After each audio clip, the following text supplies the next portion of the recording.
Erlândia, seja bem-vindo e bem-vinda ao nosso canal. Inscreva aqui com a gente, deixe seus comentários, suas sugestões e vamos construir juntos este espaço de partilha dos nossos conhecimentos. Nós estamos dando continuidade ao trabalho remoto do projeto A Força da Palavra em Conexões. Este projeto, ele tem como objetivo acolher as pessoas e fazer da palavra uma força para vivenciar e reinventar o seu cotidiano. E hoje nós estamos aqui com a professora Gabriela. Ela é doutora em Ciências da Saúde, professora, psicóloga, que foi minha colega de doutorado. E é um grande prazer tê-la aqui conosco hoje. E o tema que ela traz é conversando sobre a morte. Eu quero ressaltar aqui com vocês que ao final deste vídeo nós estaremos deixando os contatos da professora Gabriela, assim como as suas indicações de leitura. E vamos lá, Gabriela, então a palavra é com você aí. Boa noite para vocês, né, para todo mundo que está me ouvindo. Quero agradecer a Erlândia pelo convite. Como ela já me apresentou, nós somos colegas lá do doutorado e a gente se uniu bastante. Éramos as únicas pessoas, né, que não éramos do universo médico ou do universo da enfermagem. Então, isso fez com que a gente se unisse, né? Acho que ela concorda com isso também.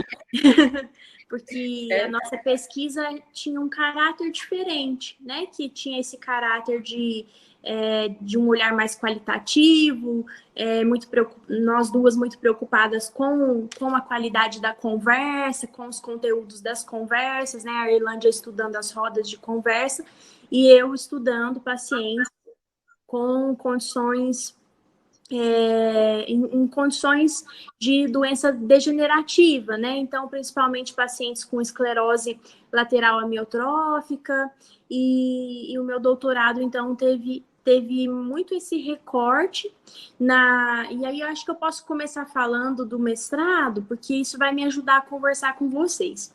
No mestrado, eu tinha uma preocupação, que era como viver melhor. Então, toda pergunta, acho que a gente é muito movido e tocado pelas perguntas, né? Então, como psicóloga, eu tinha essa inquietação, essa pergunta, né? Como a gente pode viver melhor? E aí, estudando no mestrado, com mulheres, né, com câncer de mama, eu tentei entender como que o atravessamento da experiência do câncer de mama, né, se essa experiência conectou essas mulheres de alguma forma com o medo, né, da finitude, com o medo da morte, e percebi que sim, né, todas afirmaram que sim, que tiveram muito medo de morrer, mas a questão central do meu trabalho era a ressignificação da vida dessas mulheres a partir dessa experiência de dor e de finitude, né, desse vislumbrar que a vida tem uma ruptura, que a vida tem um final, e o que isso provocou nessas mulheres. Então, esse foi o tema central da minha pergunta, da minha pesquisa de mestrado. Depois, no doutorado, eu estudei muito especificamente o direito de morrer. Então, com pacientes, né, com doenças degenerativas, se aparecia esse desejo, como esse desejo aparecia, e pensando isso em termos, né, de uma defesa.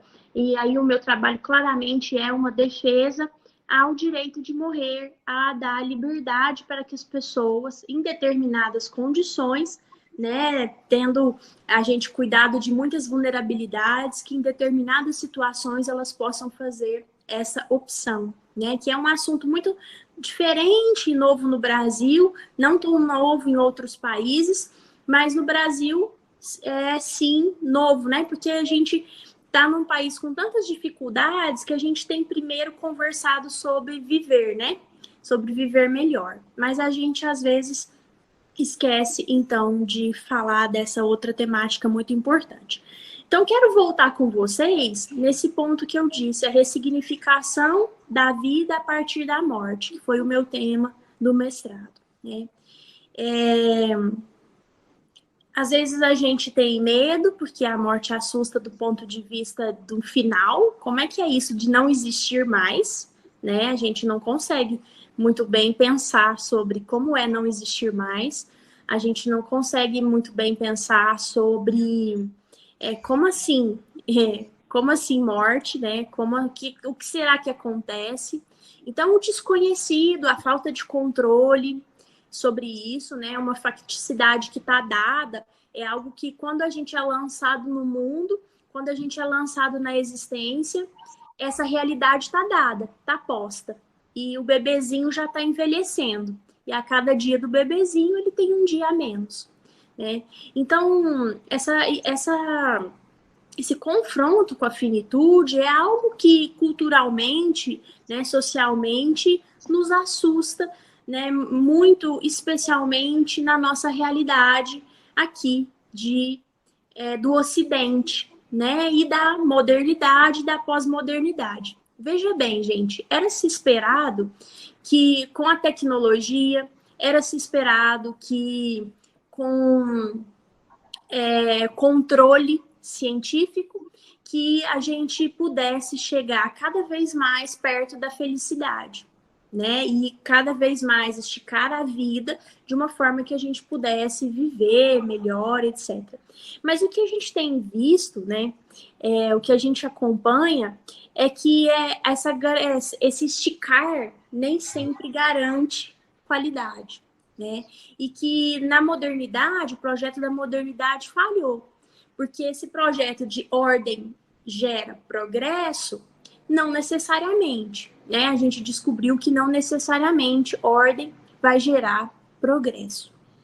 Tendo dito isso, então, e localizando a gente, né, nessa condição de medo, medo do desconhecido, né, ver a vida meio que saindo, né, por entre as mãos, fica uma questão muito importante para nós, que é como a gente pode viver melhor já que a gente vai morrer. Já que então a gente tem um tempo limitado, como a gente pode viver melhor? E aí, conversando com essas mulheres, né, que passaram pela experiência do câncer de mama, elas tiveram duas respostas comuns que me chamaram muita atenção. Uma resposta comum foi o autocuidado. Elas passaram a se cuidar melhor depois da experiência de adoecimento, durante e depois. Então, isso nos chama muita atenção, porque, veja bem, a gente vai vivendo a vida, né, de forma muito ocupada. E aí a gente pensa assim, não, daqui 5 anos, quando eu terminar de pagar o meu apartamento, ou daqui 5 anos, quando eu me aposentar, daqui 5 anos, quando eu terminar a faculdade, daqui 5 anos, quando eu tiver feito o mestrado, a gente está sempre, né, jogando esse tempo para frente. E a nossa experiência de cuidado, ela fica muito negligenciada, porque nós estamos ocupados e ocupadas demais. A gente nem lembra muito que vai morrer.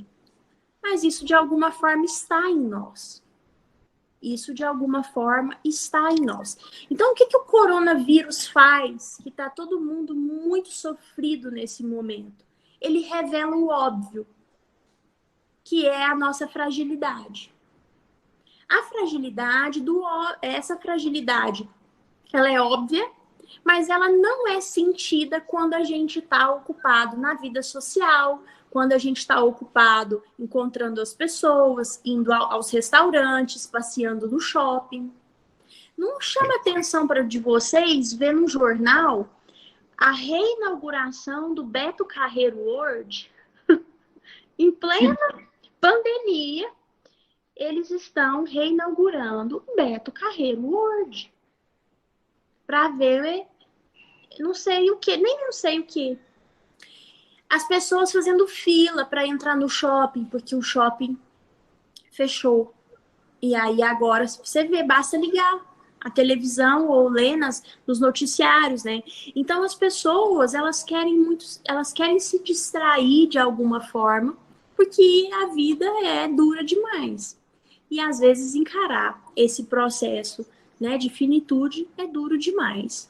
Mas precisamos fazer as pazes com isso. Gabi, como assim fazer as pazes com isso? Entendendo que a morte é um processo natural, né? Então precisamos falar disso nas escolas, na prefeitura, precisamos falar isso no serviço de saúde, precisamos falar isso nas nossas famílias, né? Então entender que a morte é um processo natural nos ajuda a encará-la de uma forma melhor, menos assustadora, né? Outro ponto importante que essas mulheres falaram, né, na minha pesquisa, é que a experiência do tempo presente, elas passaram a respeitar muito mais o tempo e a valorizar muito mais o tempo. Então, duas respostas de ressignificação de sentido da vida a partir da experiência, né, de finitude, de encarar a finitude de frente, né, ofertaram para essas mulheres, que então foi o autocuidado, melhoria do autocuidado e a valorização do tempo presente. Olha que coisa fantástica, então, você pensar que você precisa de um coronavírus para, às vezes, a gente fazer algumas descobertas, para, às vezes, a gente melhorar o cuidado com a saúde, porque agora a gente está com medo, né? Aí agora a gente compra mais fruta, tenta fazer um exercício em casa, às vezes não consegue muito, porque nós, né, estamos ansiosos, nós estamos também muito ocupados com as questões da casa, enfim. E não te chama também a atenção que às vezes a gente precisa de tomar alguns sustos para se reposicionar. Né, se reposicionar nesse autocuidado, né? Aqui todo mundo trabalha com saúde, depois que às vezes que as pessoas adoecem e que elas procuram ajuda, né? Então essa experiência de olhar um pouco mais para si, eu achei fantástica essa resposta. Eu sou terapeuta, né? Então no consultório eu recebo tantas pessoas que estão assim arrebentadas, né?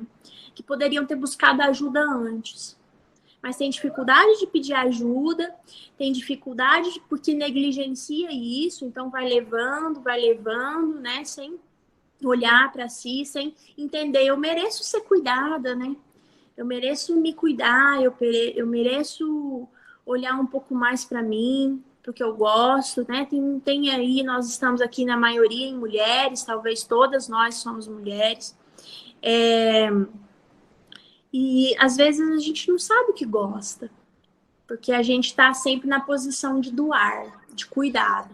E nós que trabalhamos com cuidado, acho que todas nós aqui trabalhamos com cuidado, é muito fácil a gente esquecer de nos cuidar. A gente está sempre a ofertar.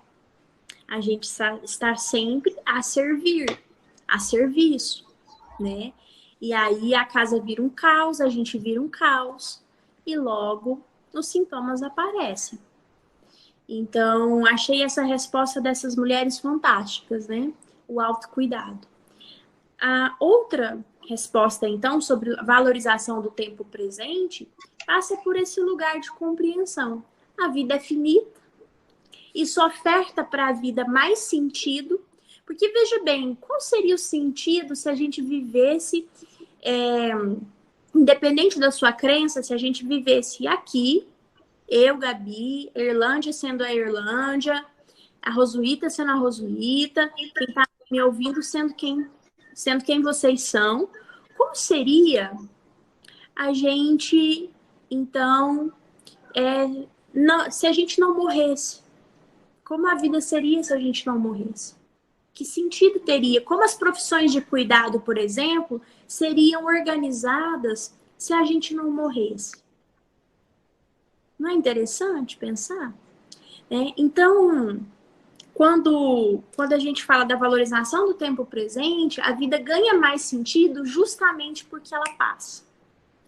E cada momento ele é irrepetível, né? Tem um autor na psicologia que é o Viktor Frankl, ele tem um livro muito legal que vocês podem procurar, que chama Em Busca de Sentido. E esse livro conta a experiência dele no campo de concentração nazista, né? E aí ele vai dizer isso, a vida tem sentido justamente porque ela é finita, porque ela acaba. E isso oferta ainda mais para a própria vida, né? Para a importância dela.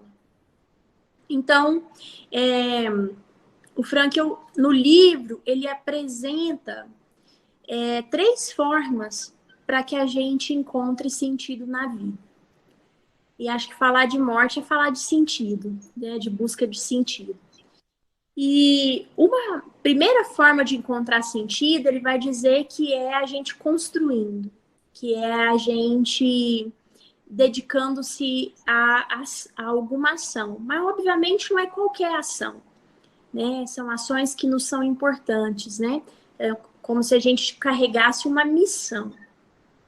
Não é uma missão do sentido, do ponto de vista religioso, não é isso. Mas que a gente tivesse um direcionamento, né? E aí ele fala que no campo de concentração nazista, ele percebeu isso. As pessoas que se entregavam para morrer, eu sei que lá muitas eram escolhidas a dedo para morrer, mas aquelas que iam morrendo assim, definhando, né? Aos poucos, ele foi reparando isso, que elas perdiam esse senso de fazer, de se colocar diante nessa ideia de que ainda tinha muito a ser feito.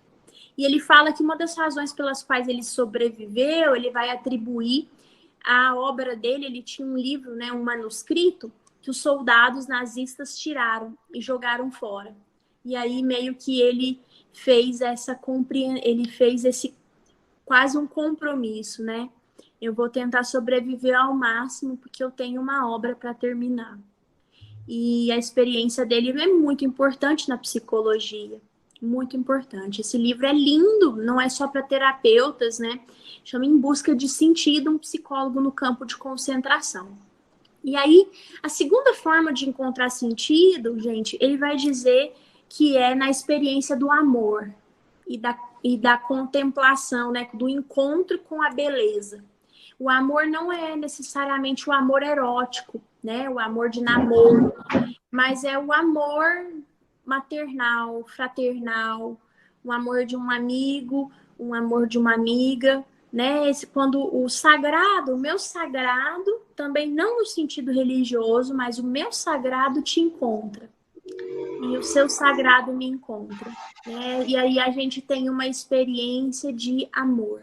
Hoje mesmo eu estava ouvindo uma cliente no consultório, mas no consultório virtual agora, né, nos atendimentos online, e essa cliente dizendo que deu banho na irmã que está grávida, prestes a ganhar o bebê.